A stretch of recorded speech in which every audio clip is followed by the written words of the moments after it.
Merci, Madame la Vice-présidente. La situation des droits de l'homme au Burundi reste caractérisée par une amélioration du contexte sécuritaire et d'un bon environnement de coopération avec les autres pays. Cependant, la CNDH déplore qu'il y ait encore des cas de violation des droits de l'homme, mais qui font objet d'investigations approfondies et de traitement au sein de la Commission nationale indépendante des droits de l'homme.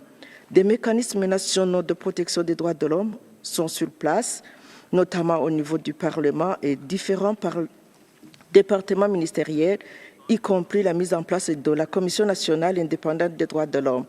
Celle-ci prend cette occasion pour rejeter les accusations d'impartialité et de manque d'indépendance portées contre elle et appelle au rapporteur spécial de suivre les principes qui guident le monitoring des droits de l'homme pour chaque officier des droits de l'homme.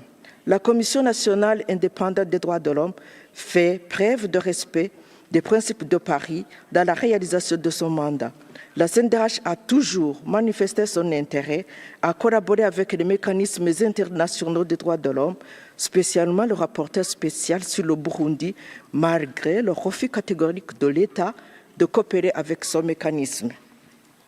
Le Burundi s'est doté d'un cadre normatif qui promet la liberté de réunion, d'association, d'opinion, d'expression, de presse, de culte et la liberté de manifester publiquement et pacifiquement.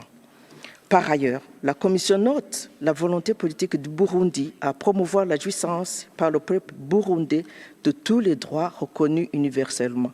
La CNDH salue la libération récente par la grâce présidentielle de Florian Irangabiye qui lui a fait bénéficier la remise totale des peines à son encontre.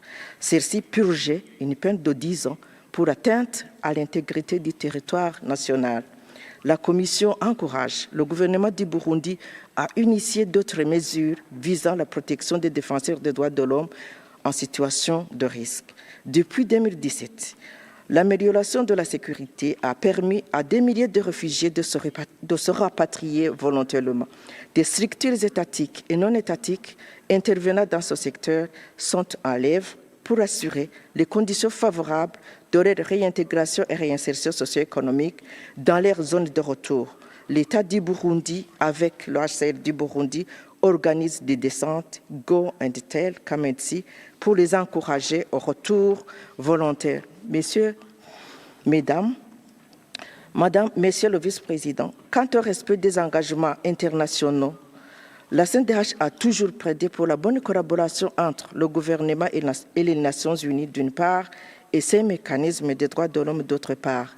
Elle encourage la ratification et la domestication de tous les instruments des droits de l'homme en vue de se conformer aux normes internationales régissant les droits de l'homme. Je vous remercie.